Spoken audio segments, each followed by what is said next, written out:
and hopefully the players are ready, focused, facing a big game. And you're in a rare position of being a manager who's actually played in one of these North London derbies before. So what would you be saying, maybe especially to the younger and newer players, about the occasion and about playing the game? They know, and they know how the media reacts, what the fans are expecting. It's going to be a shame because it's such a beautiful stadium as well, the one that they built, that not to have the fans there is not going to be the same, so it's going to be a strange derby.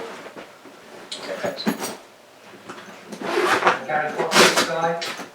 Hello, Mikel. Thank you for your time. So you've been involved in Manchester derbies, Merseyside derbies, Old Firm derbies, and the North London derbies. Is the North London derby the best of those, or are they all different in their own way? I know there's no crowd, but how does the North London derby compare to the others you've experienced? They are all different as well. Depends a lot when you win or lose. That's what makes it very, very special. Obviously, we had some really nice one playing at the Emirates against them and beating them, so I have some really, really good memories on that. It's such a special occasion. Rivalry in football, I think when you take it in a positive way and that brings energy, that brings passion, that brings, I don't know, a city together. It's such a beautiful thing. We are privileged to have big teams in the city, and it's a shame that we don't have the fans to enjoy it with us. An interesting choice of referee. Michael Oliver has been at the centre of a couple of controversial VAR decisions that have gone against Tottenham. I don't expect you to comment on that, but is it human nature to at all give the benefit of the doubt if you feel you've wronged somebody? Is that a concern that you have on Sunday? I never have any concern about the intention of the referee. I think nowadays everything is so professional, dedicated, and they are under so much pressure and criticism as well that I know they try their best. The decision they have to make, they're getting more and more complicated because the speed of the game and how quickly they have to react and the pressure they have with the new system as well with VAR. So we're here to support them. We need them. They're a big part of that. And now we complain that we don't have the fans, and we realize how important they are. Maybe one day we don't have referees, we're going to say, wow, they were crucial for this game to work. So we have to support them. Thank you. Next, Mandy at BBC. Hi, Mikel. Hello. Hi there. And some would say this is a good time to face Spurs because they've only won 2 of their last 11 in all competitions. But is there ever a good time to face a team that's managed by Jose Mourinho? I think a derby has a completely different context to what is happening with the current form or anything like that. I have huge respect for Jose, for what he's trying to do there, and we know to go there and get a win, we're going to have to do everything really, really well, and I'm expecting a really tough game. I'm guessing this is a must-win if you're going to try and reach 5th, if that's your realistic target for the end of the season.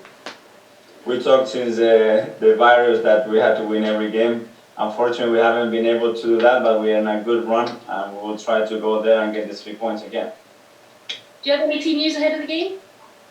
Not yet. I'm going to see the boys right now, but hopefully everybody's fine. Thank you. Thank you. George at the BBC. Thank you. Hello, Mikel.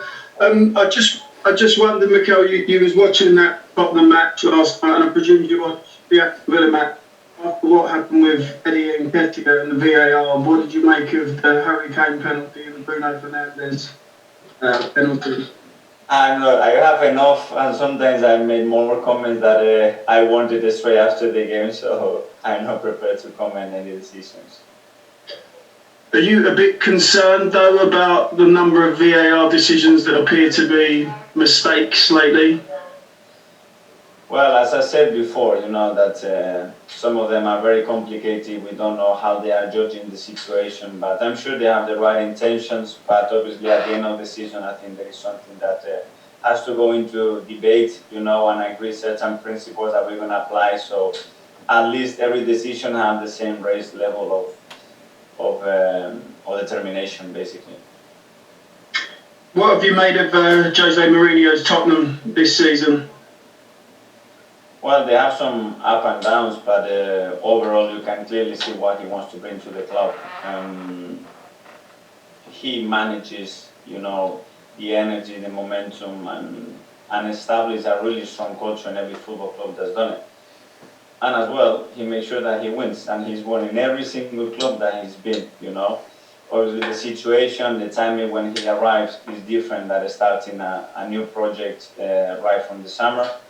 But I'm sure he will be successful. He's always finds the right way to do it, and it will take him a bit of time, but I'm sure he will do it. Is he still a world-class great manager for you? Absolutely. And tactically, how are you going to beat Tottenham on Sunday? Unfortunately, I cannot tell you that. No problem. Thank you. Thank you. Thank you. Ian at Talksport. Hi, Mikel. Hello. You said you respect Jose and what he's trying to do.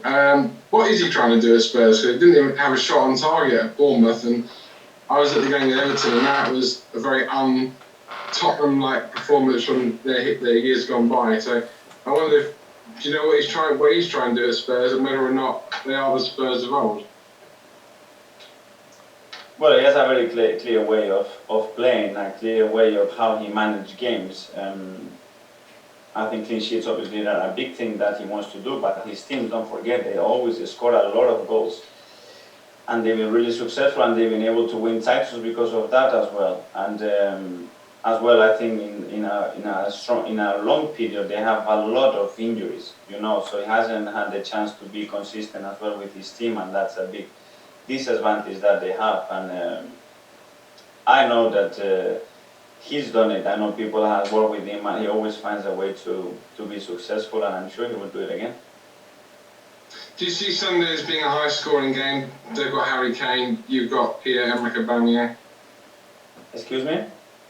Do you see Sunday as being a high-scoring game? You've got Pierre-Emerick Aubameyang, they've got someone like Harry Kane. You never know in a derby, because when the passion and the emotions kick, a lot of things can happen. And from a very controlled game, in 15 days, it can go to a completely different game. And that's something that we need to know how to manage as well. I've been involved in a few of them, so it's always some surprises. And one last one you always get asked about almost every week. Any updates on whether Mesut Ozil might play or Guendouzi might play, or their futures long term? No updates, sorry. Mark at PA. Hi, Mikel.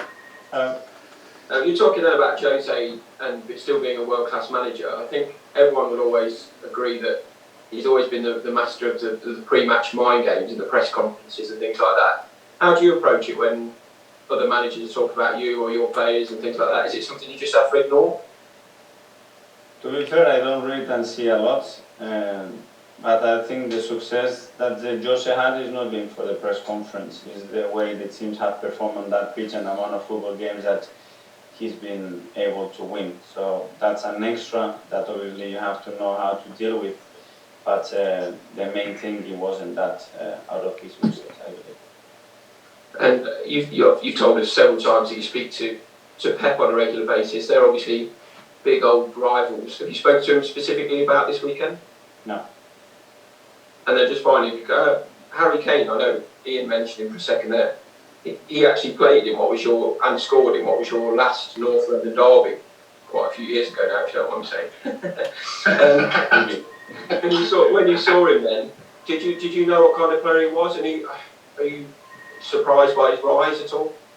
Yes, and he was quite successful against us as well, and at that time as well, he already was established as one of the best strikers in the league. His numbers were really, really good. So, yeah, I'm not surprised the level that he's maintained over the years and how consistent he's been to do the most difficult thing in football.